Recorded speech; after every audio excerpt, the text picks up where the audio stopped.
Hello, everyone. Welcome to another exciting episode of the Soul Sync Sessions Live. I am so excited to be here with Jaimee Mayne, all the way from the amazing Australia, where I've always wanted to go. So I'm very excited to chat with her today. She comes from a science and engineering background, actually, and now integrates and teaches people a lot about meditation practices for the city people, finding stillness, which I think is something that we can always use more of. And when we are living in a city or we're constantly just going in the societal norms in that 9 to 5 grind, I think we can always use that stillness. So I'm super excited to have her here to talk about all things mind, body, soul, and her business and integrate those in. And yeah, Jaimee, I'd love to hear a little introduction from you. Give us a little background on yourself and how you got started and kind of where you're at today. Yeah, thank you. It's so amazing to be here and just having these conversations because I think we can always learn something from each other and I love sharing my journey, where I've come from, what I'm doing now. So I guess personal development has always been part of my life, from sport, leadership at school, and that idea of doing the best that we can, living a healthy lifestyle, and moving forward with purpose, and finding those things that we're passionate about, that make us excited, that give us that little buzz.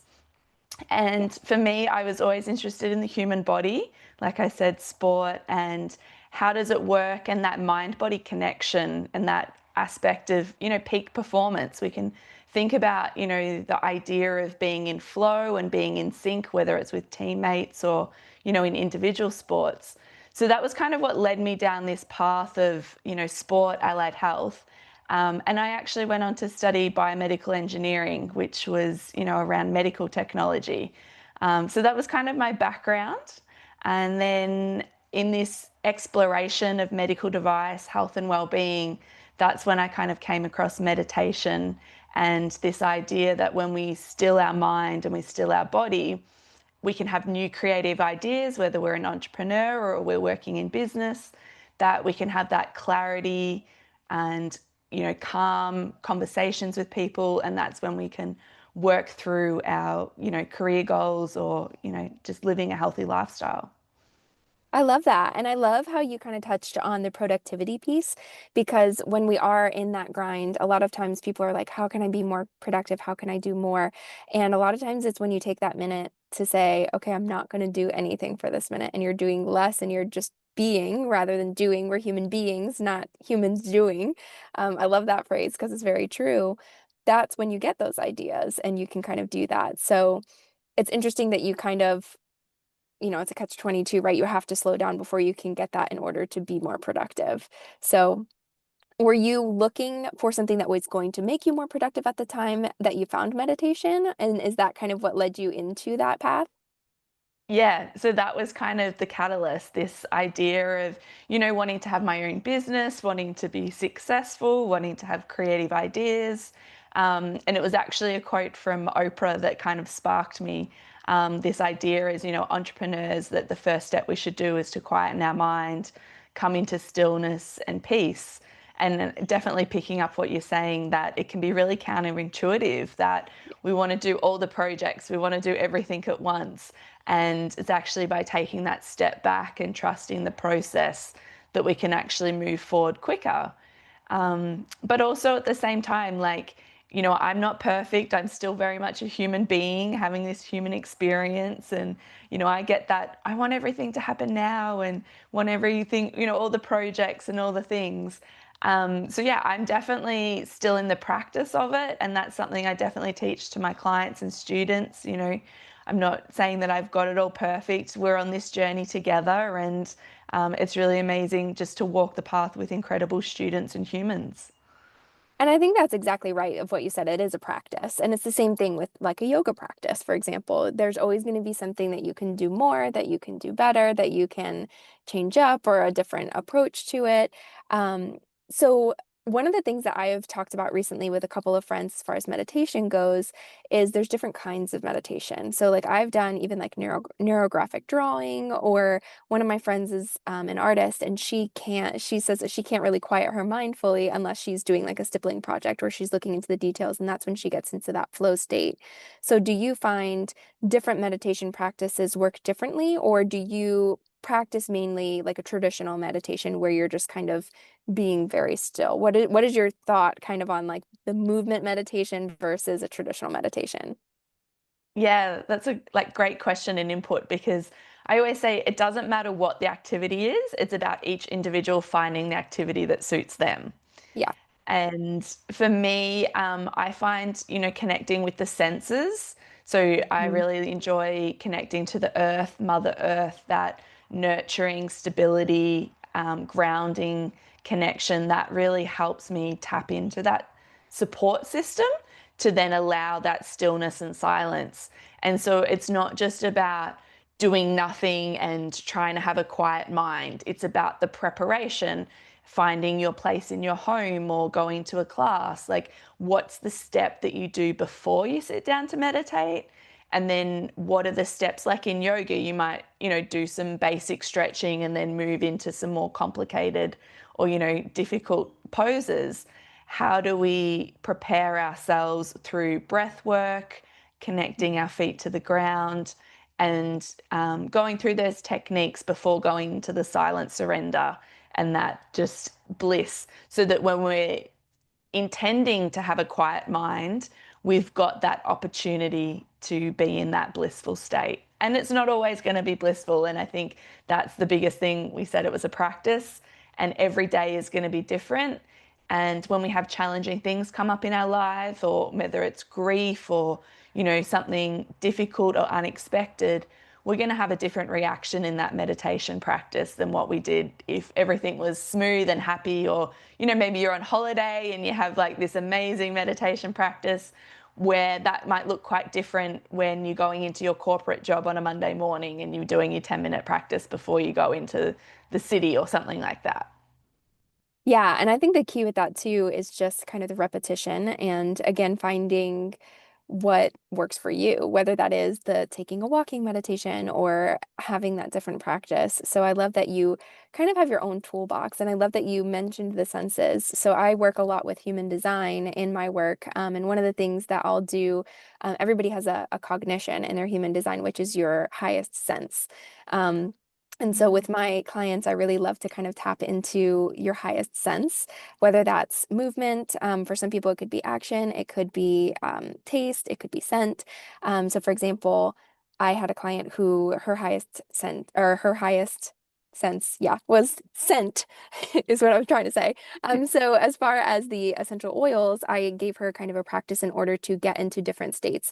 So if she was trying to get into a meditative state, she could use more of like a calming scent where it's like a lavender or chamomile, versus when she's trying to focus, she can kind of shift the environment by almost biohacking her senses and saying, okay, I'm going to focus now. That focus scent is peppermint. And you can kind of trigger those different things within your body to essentially biohack your body into saying, okay, now it's time to do this.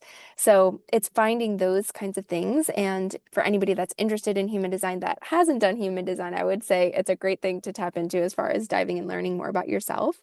But what I love too about meditation or human design or all of these different things and mind, body, soul practices is it's all coming back to yourself. And I think when we are in a corporate job or we're in society and we're going in the grind or the hustle in the 9 to 5, especially as entrepreneurs, my doctor called me a plate spinner because I was always just running from one thing to the next. We run from one thing to the next and we see what's going to crush, what's going to do that. So it's about intentionality, has been a big theme on this podcast too, of just finding the intention behind it as well. Yeah, I think that's like a great word, that intention, like this aspect of just being, like, if we are in our loving, authentic self, the action and the task is less important. And I Mhm. was actually thinking about a motivational speaker, and they were like, it doesn't really matter what you're saying on stage, it's that energy and that positivity and that encouragement. You could speak on stage for 2 hours, and hopefully there's going to be some hints and tips and ideas, but the energy of the room, the energy of the participants and the crowd, that's really what can keep people motivated, and that's going to be the feeling memory. At the end Yeah. of the day, it's that memory of sense. And Yeah. when we have the opportunity to walk through life with that intention. So something I've released recently is a short ebook, and it talks about mindful walks in the city. Love that. So, are you looking for flowers? Are you going for a walk by the river? Are you going to pat a tall tree? Like being aware of our surroundings and our environment Mhm. and being in connection with nature, even if we are walking through the city. How are we aware of the people, the situations? Maybe it's a beautiful church. Mhm. And having our eyes open and our sense open to intake that beauty that is around us. I love that. And I love that you specifically call out the city because I think a lot of times I grew up in the country. So like I was able to go down to the river or go on a walk in the forest. I was on the trails all the time. But coming down here, I live in Savannah, Georgia now, and I am in a city. So it's harder. I mean, we do have lovely parks that are around, so I do have that kind of nature, but it's different because you're in a little tiny square and then there's all the city around you. And it's hard too, especially I think when you're around that energy. Because going back to the energy and the vibration of the people that are on stage, it's the same when you're picking up the energy around you in the city, and there's a lot of it. So do you have any different specific practices that would be different as far as grounding practices or things that you could do to implement within a city versus just being in nature if somebody cannot get out into, say, a park or something like that readily available? Yeah, so like there's for me two aspects of getting into nature. One we talked about like physically going for a walk in the forest, and the other one is finding that space, whether it's in your home, your bedroom, and doing a nature visualization meditation I love and that. creating that bubble, whether it's like the music or an image, either physically or in your mind's eye. And again, going back to that sporting analogy, we know that athletes do visualization for their performance. And so if we are able to, come into some stillness and have that visualization, normally it would be through a guided meditation, imagining being in a garden or the mountains or the beach. Once we get into that state and that strong visualization, our physical body doesn't necessarily know the difference. And so we can have those feelings and sensations of being supported by the ground or feeling the warmth of the sand beneath us. And using our imagination, we can cultivate those feelings of being in nature. Um, yeah, and another kind of way to biohack, as you mentioned before. Yeah, I love that. And I'm so visual too that I love having visualizations or even doing like a vision board where you can see it or like I've heard of mind movies before. I don't know if you've ever heard of that where you kind of do like a slideshow of different pictures where you can look at that even before you go into a meditation so that you can visualize those different elements. But any of those integrations, like you said, where you're capturing the feeling, and I think that's so powerful too because it gives us the power and the sovereignty to remember that the happiness and the joy and those feelings that you're expressing are all within us. So we have control to feel that even despite whatever's happening around us. And that's where our power comes from, truly, is like when we come back into ourselves. Yeah, I did an exercise the day, like this week, about looking at a trip I had earlier in the year.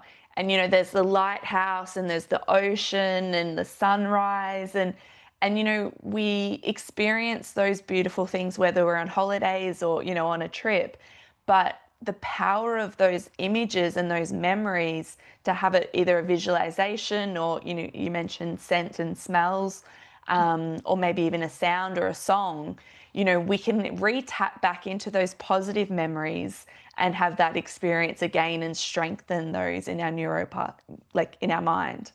Yeah, which is incredible. And so I used to work before I had my own business. I worked in a corporate job, and that's a whole nother story that led me to where I'm here today. But in that, I was in a marketing role, and we talked, it was a luxury brand, and they talked about how other luxury brands, such as different cars or hotels, actually have specific scents. So like when you go on a, say that you're staying at Marriott, or a specific brand of hotel, they have a scent. So whenever you think back to that hotel or that vacation or that trip, those moments and memories, or if you walk into another hotel that has the same scent, even if it's in a different city, you're immediately, it takes you back to those moments. So they're using the olfactory senses, by tapping in and triggering those memories with, it's the same thing that happens if it's like a holiday memory from when you were a kid and you have those different scents.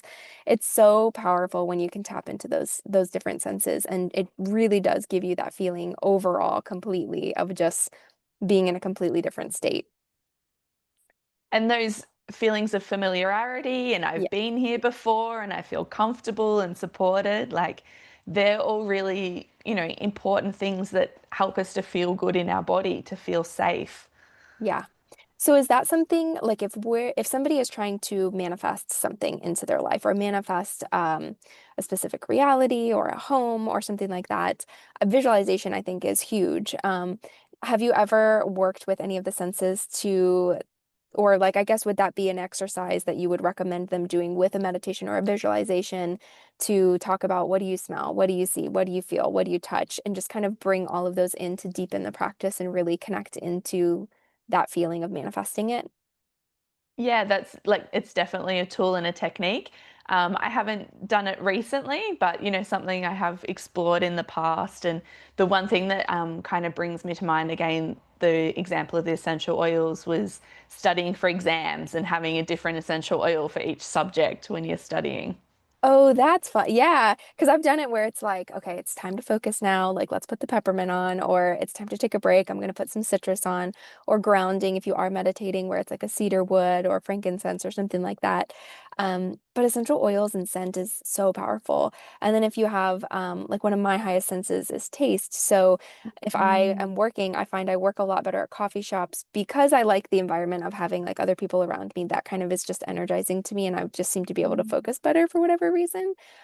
Also because of my environment in human design, but Mhm. taste for me is something too. So it's like different teas, or like a coffee or something like that. If I have something that tastes really good, it kind of like helps me to process things better. So it's all that experiment and practicing and just kind of like playing with it. Or, a great place to start, in my opinion, because I love human design, would be to look at your human design and look at a couple of those things and just try those and just be curious about it.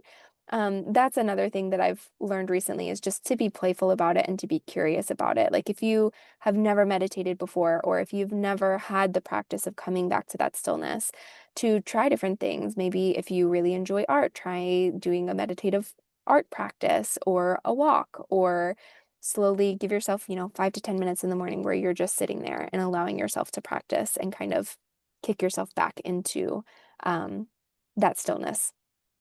Yeah, and on that same theme of just trying and having curiosity, um, the one of the aspects I talk about is play, like bringing in more playfulness and joy. And for some people, that can be quite difficult. Maybe they don't know where to start, and so you've almost got to try before you buy and like kind of practice something and learn what feels good and what doesn't feel good, and to build on those. Experiences, like go trying for a walk or try a new hobby, or meet different people, just to start to expand our awareness. For some people, they can get quite isolated or enclosed, and they've got to make a conscious effort to try Yeah. these new activities to see what does make them energized. And it's not about being happy in that moment, but just trying those feelings of sensations of feeling good and at peace and calm, because it Yeah. can be quite, triggering for someone if they haven't felt that calmness before. Like, what is this? Like feeling expansiveness. There's kind of a process that happens. I think that's a great point. I know from my own experience, it is where like we often get our body gets addicted to the stress chemicals, and so it feels natural and it feels normal to be in that hustle state or that Mhm. constantly going, going, going, going. And when your body is in that heightened state over time, it does start to break down. So that's what happened to me, where I had adrenal fatigue and all of that stuff was happening, where my body started to eventually break down. But when you first your nervous system starts to come out of that state, it is like what's happening. And safety and quiet can feel panicking. And that's where I think some people, even when they do go into trying to meditate for the first time, that it feels triggering of like, I can't do it. And they just kind of get in their head and they get that spiral. So if somebody is in that state where they're trying to break that habit and kind of tip to the other side where safety starts to feel good and that calm and everything like that, do you have any tips for people that are in that state of trying to break that heightened state and be able to feel comfortable doing that? Yeah, I think the biggest one is like start slow. Don't have massive expectations, just, one step at a time. The second one would be to join a group or a community so that you've got that Mm. physical support, whether it's a teacher or a mentor, someone that's guiding you. And the same thing, I think that you've got to feel safe before you move to the next step. So it might be just finding a space in the house, finding a chair and a meditation mat, and just sitting there without any intention for 5 minutes. And Yeah. then maybe in a week or two, you do some light breath technique, or you look at a picture, or you write a journal, and building that habit of being there, and then over time adding in those stillness and meditation practices. But being guided can be a really good one, so you're not having to think about what you're doing. You just have a list. And I think also, I was talking to some friends, with something I'm looking to do in the future, is just have 2 or 3 meditations, so you don't have decision fatigue about Yeah. choosing which meditation am I going to do when there's 20 on the app or there's 500 on the app. Really bringing it down into that small course of how to learn the practice. Yeah, I think that's great. And the connection of a community and that can bring Mm. safety too, of just feeling like, okay, this is okay, like this is normal. And then to make it feel normal too, of just like having other people to talk to about that practice. And then almost like an accountability buddy too, if you will, where it's like, hey, I'm going to try this for 5 minutes today and do this. And I think that's a great tip. And then going back to the conversation where you were talking about being playful about it and kind of rediscovering. I think that's something for me. I'm like I'm a Capricorn. I have a lot of Capricorn in my chart and it's very structured for me. So having time where I'm not productive, but because I'm not doing something was hard for me. And then the play, I feel like I need to learn how to play again or need to know what is fun. Um, so that's been a journey for me too, coming in as an adulthood, especially because I've always been more mature. So I think that even as I was little, I was playing or I was doing things, but it was more of like I was doing things to be productive because that was what I felt like I should be doing. So it is interesting to figure out what do you like, or coming out of a relationship, coming into your whatever the change might be. It's an interesting process to figure out. And it is like a full mental 180 degree. It's like we Yeah. have been programmed that, we need that stable job so we can support ourselves. And it's almost like identifying that for many of us, not everyone, but we have those basic stabilities. And now it's like, okay, I am safe, I am supported. Now Yeah. I can move into that just being or socializing, or, we don't have to push so hard, but it can take a long time for that mental shift to play out. Yeah. It can. It totally can. And I think just giving yourself the time and being conscious about, again, like you said, I think you said it perfectly, of just releasing the expectations or reminding Mm. ourselves, like, okay, today, I'm not going to get 10 things done, or I'm not going to do this for 40 minutes. I'm going to start with 5 minutes, or having intentionality. I've mentioned this on one of my other episodes where it's like when I'm washing my face, I intentionally picture myself like washing away the different energies so that I can like feel clean and calm and come into my day feeling refreshed. So it's just like setting the intention behind those little things and doing it one piece at a time. And then coming back into yourself and recognizing that safety is within yourself and being okay with that and not having to have that safety come from external sources. 100%. Like the light is within our hearts. And, I've been on this journey for a long time. And even this week, like reminding myself, like, we are worthy of this expansion. We are worthy Yeah. for our energetic space to be cleared. And, Yeah. I'm also a Reiki master, and, have those tools to clear the energy. But one, it's remembering to do it. And Yes. reminding myself that I'm worthy of that feeling of bliss. I'm worthy of that feeling of calm, of spaciousness and expansion, and reminding myself, the beautiful experiences I can have when I do get in those elements of flow. And again, maybe it's travel, or, even, those days where you go to a cafe and you're just smiling on the inside, and not Yeah. because anyone's doing anything, but you're just in that emotional state. And like you were talking about, those triggers that we can remind ourselves to get into those practices. But yeah, that's definitely my path at the moment, is helping people with their own personal meditation practice, whether that's to build resilience spiritually. And then for some people, that might be going into an Asui Reiki course to learn the energetics of it. So that's kind of really the pathway that I'm working at the moment, to show Amazing. people that you can enter this space from any background. Like, you don't have to have had, family and friends that have been interested in meditation. Any individual can start the practice, but it does take time, and it's building over experiences and the lows and the highs that make us resilient. So that, I'm going through a change at the moment, but it's like, okay, remember that time 3 years ago, or remember that time 5 years ago. And, maybe I was stressed and anxious then, but now I can go through that change in that situation and have that intention of calm and grace and peace as I move through situations and transitions.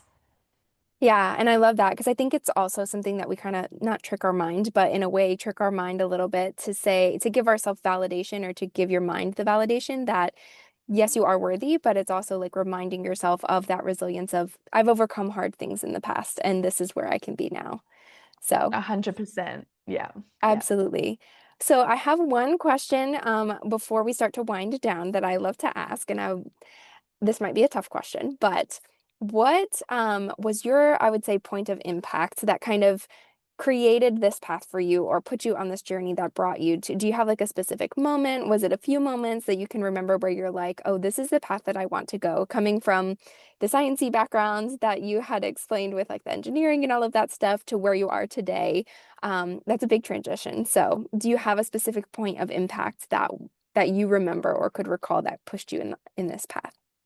So there was definitely a few different points as I kind of built my own meditation practice over time. So doing online courses, but really there was a point of understanding that medical technology wasn't really going to solve all of our health and well-being issues. Yeah. I mean, it was 2013, and mobile phones were coming out, smartphones, and there was this perception that if we could track our mood and we could track our steps was a huge thing, and our diet on a mobile phone, then we would all magically be happy and healthy. Yeah. So I kind of went through this process, and then I actually ended up in San Francisco for about a month, and had a like pretty intense spiritual awakening while I was in San Francisco, and kind of let go of my engineering career at that point in time. Didn't know what I was going to do, and then ended up signing up for an online course about entrepreneurship. And at that point, I was like, well, what if I just help meditation teachers to get more clients from a marketing perspective?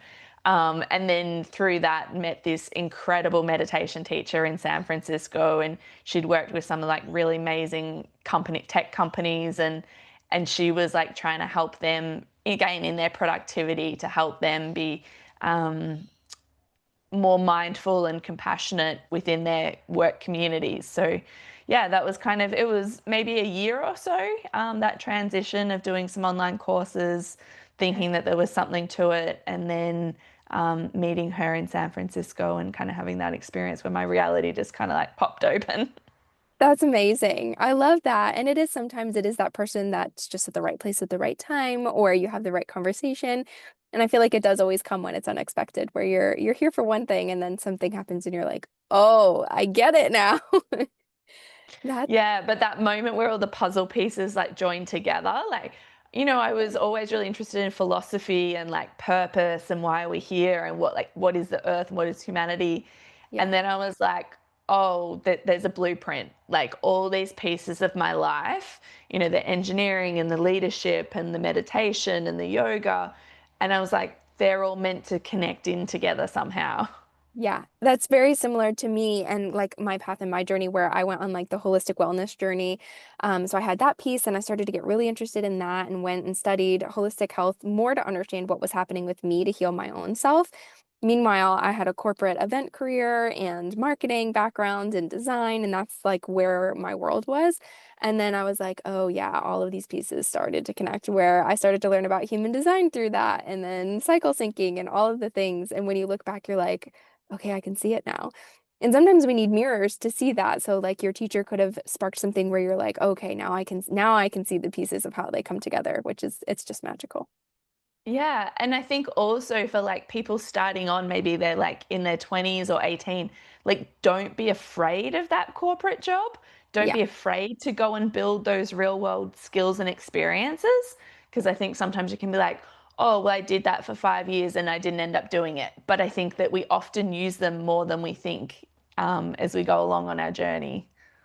Yeah, and that well, and I think it's too, it's just that curiosity, right? So I think that's exactly right. Like we need to Yeah. go on a journey, and I needed to go into the corporate world and do the events and try these different things. And I think what you said in the very beginning, where you're talking about that joy, for me, I call it the spark. You have to follow the spark. And so, what Hmm. is that spark today? And that spark is going to lead you to whatever happens next. And it could be something that looks like it's not connected at all to what you're doing today. But 5 years down the road, you're going to look back and be like, I followed my gut, and that is what matters. And coming back to yourself and following that spark to me is the main thing. That's key.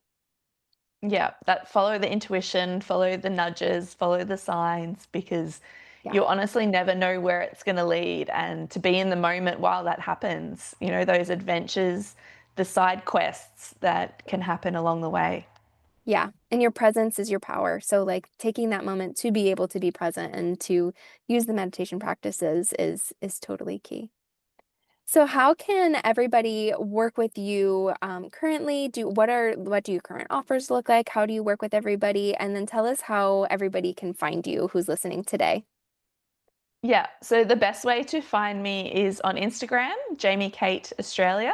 I'm sure we'll pop that down in the notes. We will. And the website's the same, Jaimee Kate Australia. So I've got my newest ebook there, and I'm also doing mentoring sessions one on one. And would absolutely love for people to join the newsletter to find out any future courses and events that are happening. Amazing. Yay. I'm so excited. And yes, I will put all of those links in the show notes so that we have those so that everybody can connect and follow with Jaimee to learn all the amazing things that she's continuing to put out there and to hopefully integrate those into our lives because we could all use a little bit more stillness and take that moment for ourselves. We deserve it. We do. We definitely do deserve it. So thank you so much. And for anyone that's in the city, I encourage you to go for your mindful walk, see what you can find, what you can see around the city. Absolutely. That's key. Thank you so much for being here. This was such a great conversation. Thank you, Sam.